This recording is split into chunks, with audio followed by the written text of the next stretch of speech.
Okay, folks, welcome to Best Stock Charts for November the 2nd. So the Federal Reserve met today, and we went into, it's amazing how the market reacts. We went into the Fed meeting expecting no real rate hike. Nobody expected one. And everybody's expecting a rate hike in December. So what happened? The Federal Reserve doesn't raise rates, and they imply that they're going to raise rates in December. What does the market do? It tanks. Now, to be fair, the markets were selling off in advance of the Fed's announcement, but the question is why? And everybody's going to say, well, everybody's afraid of Donald Trump becoming president. That's ridiculous. That's the media narrative. That's what they want you to believe. Don't listen to the media.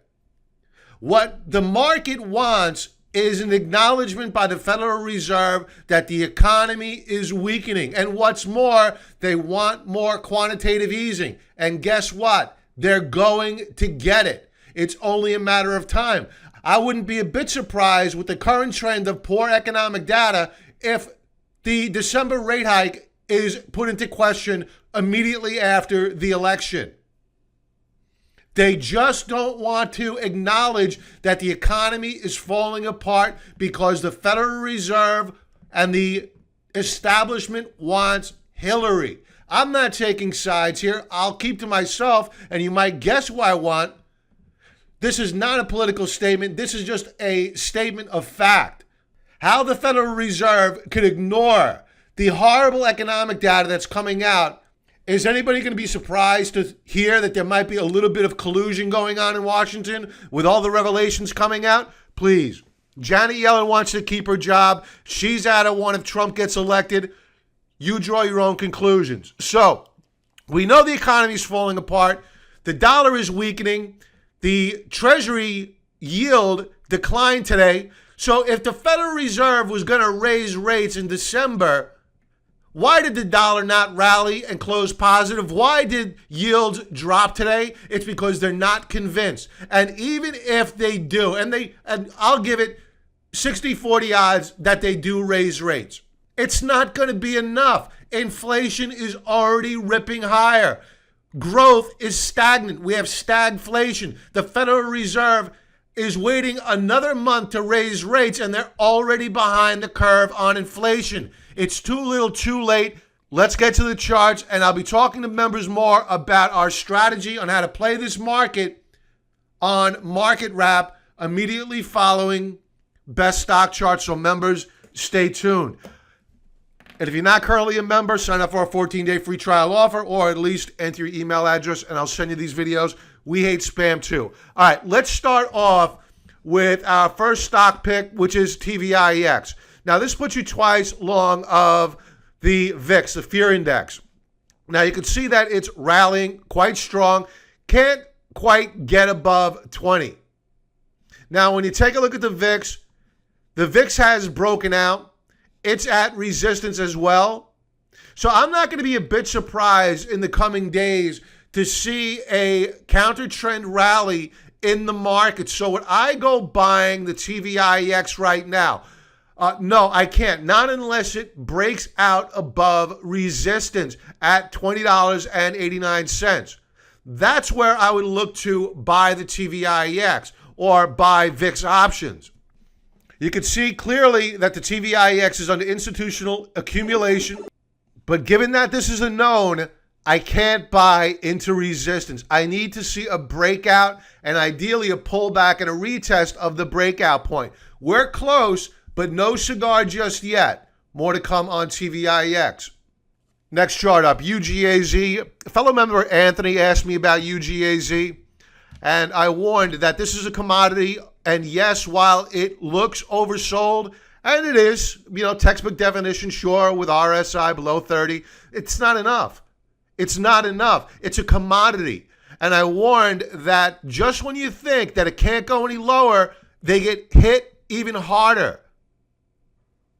And sure enough, that's what happened. Bearish key reversal today. We closed down below key support. I think we're going lower on UGAZ. Now, tomorrow is Nat Gas Inventories report that comes out at about 10:30 Eastern Standard Time. So maybe there'll be a good number, but it's been fairly warm.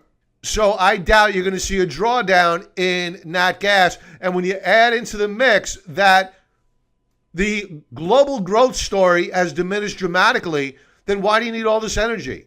So I think that we're heading lower on UGAZ, and we'll revisit it down at, let's call it down at the 24.50 level. That's where it gets interesting to me. Not until then. So, Anthony, I think we still have more downside here. Look at the volume, institutional distribution. They're selling nat gas off. I think you're going to see lower lows before you see higher highs.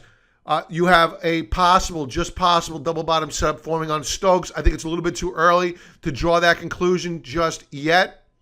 So right now, I'm bearish on UGAZ. I would avoid it. I wouldn't short it, though. APA, Apache. Okay, so I just mentioned that I'm bearish on energy. There's a lot of oil floating around out there, so I am not into the E&P names.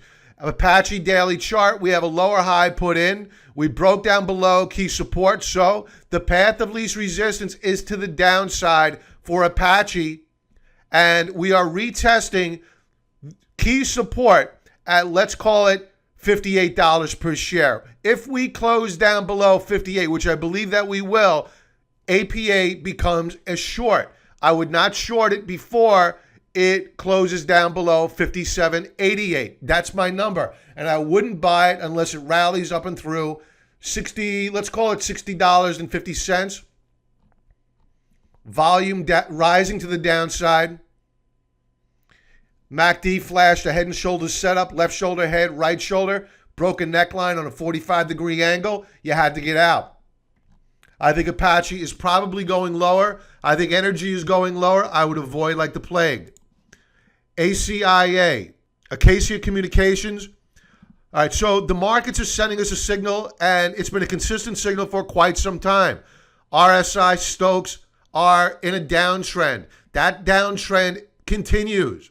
If I had to pull a positive out of the hat, it would be this with regard to Stokes, in that we have not broken down below the lower band of support. We're in a pennant formation. Now, the Stokes are a secondary indicator when you compare price action and volume action relative to an indicator. You always side with price and volume action. So when you're taking a look at price, we continue to break down and put in lower highs. And while we haven't broken down to new lower lows yet, below the October lows at 67.61, I think we're going to do it fairly soon, because all you see above is topping action. That's a sign of sellers above. Today we flashed a bearish key reversal. I think we break and move lower. Volume to the downside is rising. So if you need a stop loss point, I would use one right below 67.61 and stop out of the trade. Now, stochastics are mature. They could go positive, but this is a lagging indicator, not a forward-looking indicator, because the same thing could have been said back here when histogram began to show signs of life, but the same thing happened back here. It happened back here. So MACD is a lagging indicator. Don't use it as a leading indicator. I think that ACIA is probably going to break. And I'm sorry if you're long of the shares, but unfortunately that's what I'm seeing here. GSS, Golden Star Resources. All right, so interesting day with the gold names, the gold stocks. And this is why I've been warning members, don't go chasing the gold stocks. Now, that being said, I did buy gold stocks today, but I bought it at the end of the day when nobody else wanted them. That's when you need to be buying these shares and then building more on your position as the shares break out above resistance. Now, the gold stocks are up after hours. Gold closed up very strong, but it is overbought. Members, we're going to talk more about that on Market Wrap, more to come. All right, so the Golden Star Resources. We are in an uptrend, and yes, a horrible day, very volatile. The close down 7.5% on the day. We did not breach the lower band of the rising uptrend channel. Would I go buying it tomorrow? No, of course not, because it did close down below support. So what we need to see is some sideways consolidation. Volume rose to the downside. We need to see this lower band of support on ultimate oscillator hold. MACD is weakening. So the stock price of GSS has a warning flag on the track. Would I go selling it now? No, I'd probably use a stop right below where we closed out the day, and most definitely a stop below the lows of the day. So let's just say that GSS is a watch stock only. Next chart up, Exxon. Okay, a lot of commodity related names tonight, energy related. Exxon is terrible. It's probably going lower. Why do I say that? Well, the charts don't lie. The charts were telling you back here in May of 2016 that this was not a healthy breakout because RSI was putting in lower highs as the shares began to break out. And this entire rally up to the July peak was met with an RSI that was not confirming it. It was telling you along the way here, hey man, I'm not supposed to be up here. And then you had your sell signal right here, actually two of them, hollow candlesticks. You had to get out. And sure enough, the shares broke down. Now, fast forward to present day. We have been in a downtrend channel. We did break out on September the 30th. We even rallied to break out above another resistance level. The problem is that there was no volume. Take a look at this volume. So they were squeezing the shares up higher, breaking it out above resistance levels. Their only problem was there was no institutions there to support it.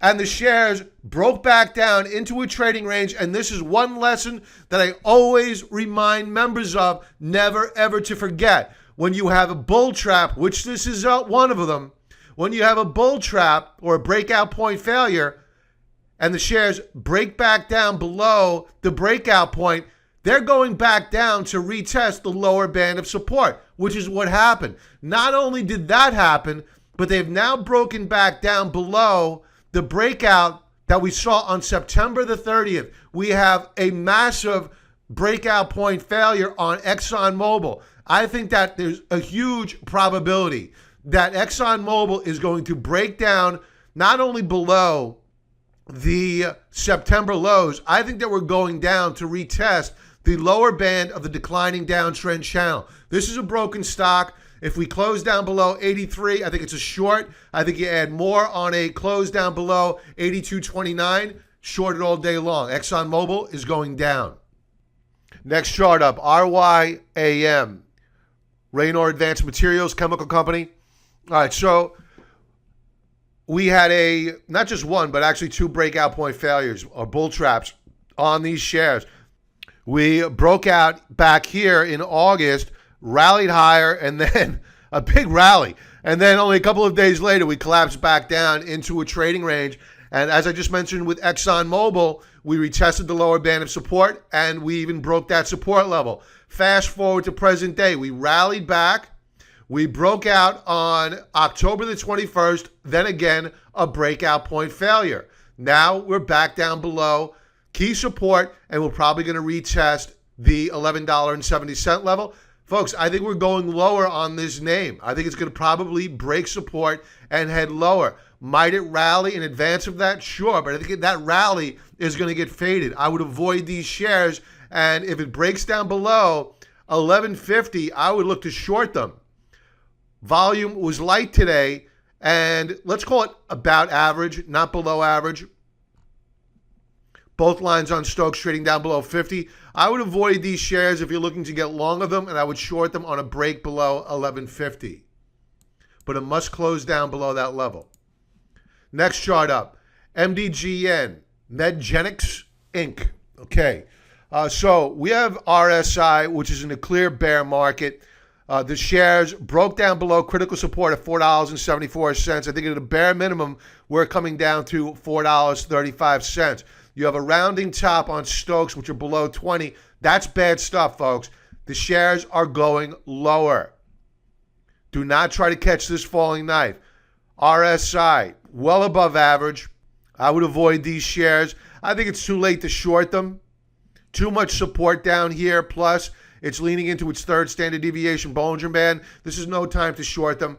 I would look for this, though, is a bullish key reversal at 435. Meaning, for you folks that aren't familiar with what a bullish key reversal is, this is a bullish key reversal right here. We traded down lower on the day, only to close higher on the day.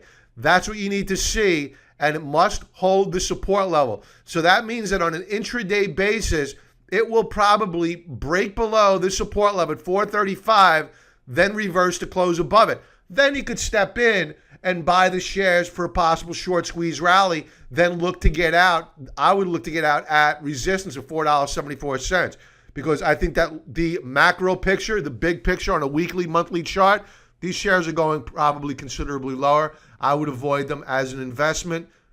You might have a short-term swing trade in the making here. Way too early yet. So keep in touch on this one. We'll monitor it. All right, Apple. I've been warning about Apple. You can go back, check stock tweets, check my blog. I've been warning about Apple for weeks. I've been saying before earnings that there's something wrong at Apple. What was I referencing? I was referencing this dog bleep rally higher off of support. Why do I say that? Well, when you have hollow candlesticks and topping tails that precede a breakout, that's not good.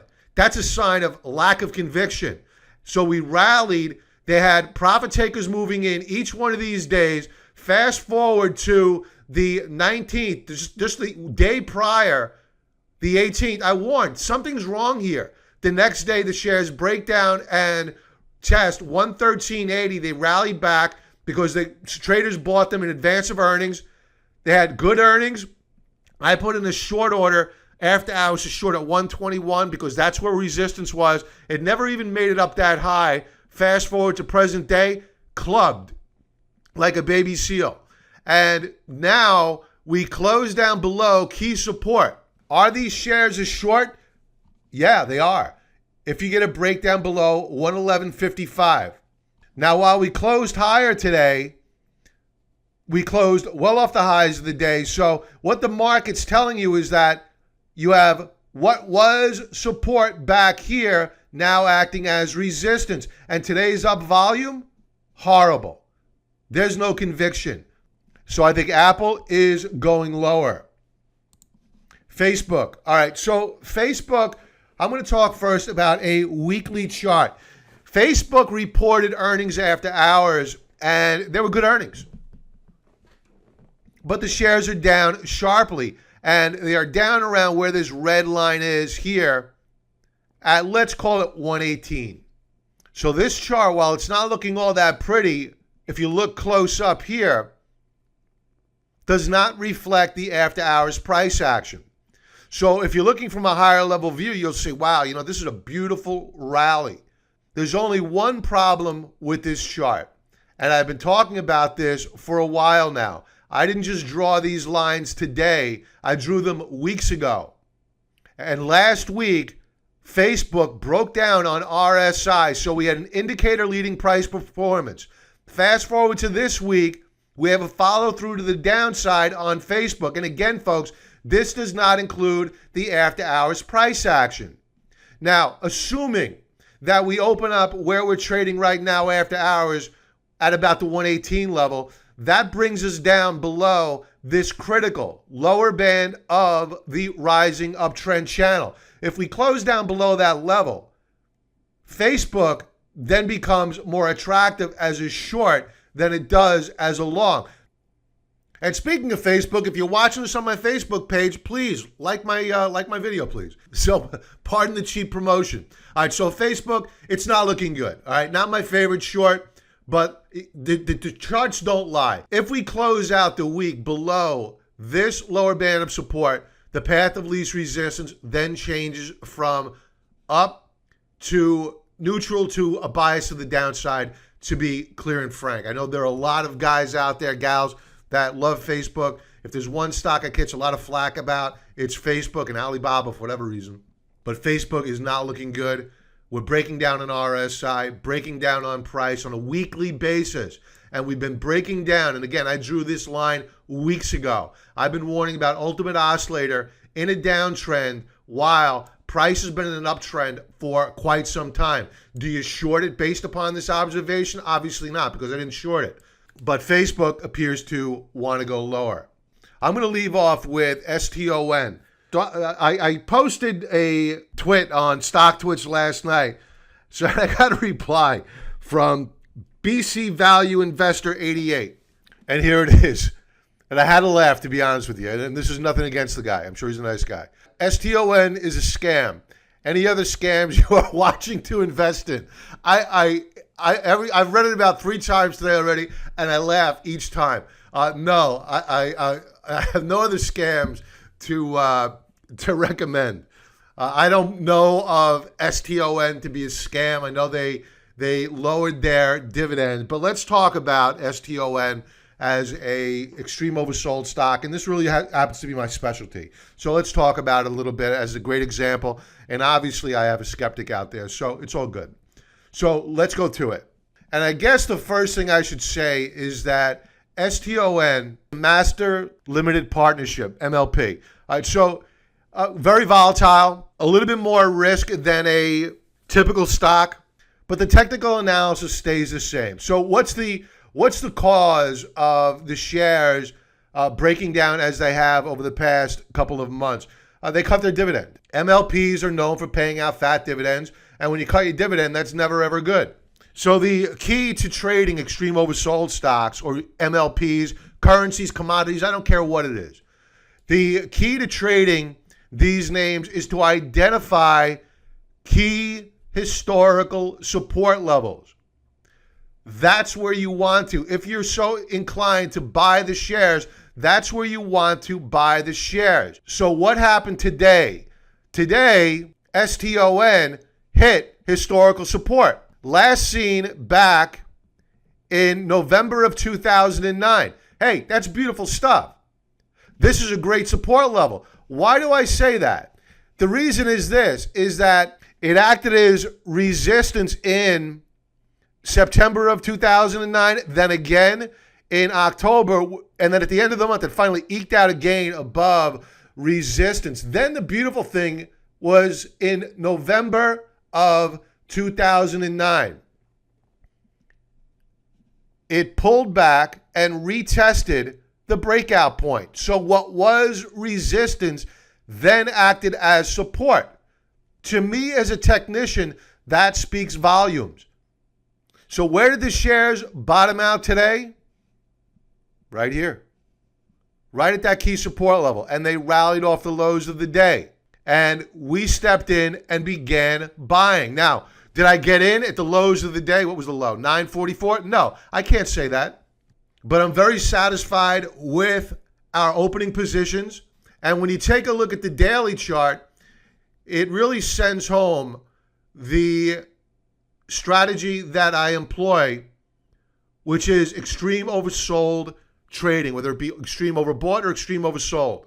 Now, for those of you that read Technical Analysis for Dummies and they tell you to buy a stock when it goes below 30 on RSI, look at where you'd be had you followed that rule of thumb. It went below 30, let's say on October the 28th. That was at, let's use the low of the day you got in. The low of the day was $13.25. Today's low was $9.44. You'd be sitting with a big fat loss. Now, the key to identifying good opportunities with extreme oversold stocks is to use a mix of, yes, your indicators, RSI, below 10. Love it. Absolutely love it. I view this as opportunity. Let's add more to what I view as a positive. We are leaning into the third standard deviation Bollinger Band. In short, folks, it's not supposed to be here. We are trading well below the 2 standard deviation Bollinger Band. Now, admittedly, we have big institutional distribution. So I might not have seen the lows yet, but here's the key to this strategy. You never, ever go jumping in with both feet and buy up your shares. you always leg into your position, because if you do not, you will lose your shirt. Taking a look at ADX, I have a double top here in red. Love it.